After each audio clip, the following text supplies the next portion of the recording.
তদবির বাণিজ্যের অভিযোগে দুদকের তলবে স্থানীয় সরকার উপদেষ্টা আসিফ মাহমুদের সাবেক এপিএস মোয়াজ্জেম হোসেন তার বক্তব্য দিতে হাজির হয়েছেন দুর্নীতি দমন কমিশনে। এ নিয়ে বিস্তারিত জানাতে সরাসরি যুক্ত হচ্ছেন নাজমুস সাকিব। সাকিব, অভিযুক্ত মোয়াজ্জেম হোসেনের বিরুদ্ধে কি অভিযোগ আনা হয়েছে জানাবেন।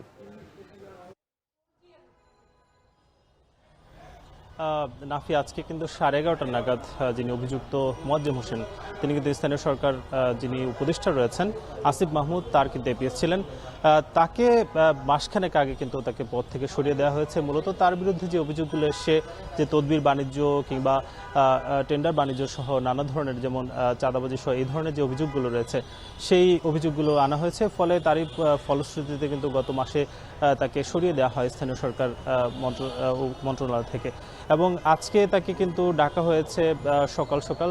তিনি কিন্তু 11:30 নাগাদ, অর্থাৎ বলা যায় যে প্রায় ঘণ্টাখানেকের কাছাকাছি কিন্তু সময় হয়েছে তিনি এসেছেন।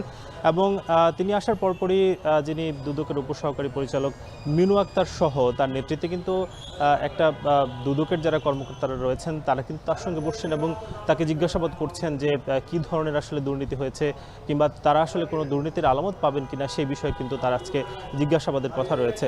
একটু জানিয়ে রাখতে চাই যে গত বৃহস্পতিবার এই যে মোয়াজ্জেম হোসেন সহ প্রায় 4 জনকে কিন্তু ডাকা হয়েছে দুদকে, এবং 4 জনের মধ্যে স্বাস্থ্য উপদেষ্টার যেই 2 জন সহকারী ছিলেন, সেই 2 জন সহকারী গতকালকে এসেছেন, এবং এনসিপির যিনি সাবেক নেতা গাজী সালাউদ্দিন তানভীর, তিনিও কিন্তু গতকালকে দুদকের ডাকে হাজির হয়েছেন।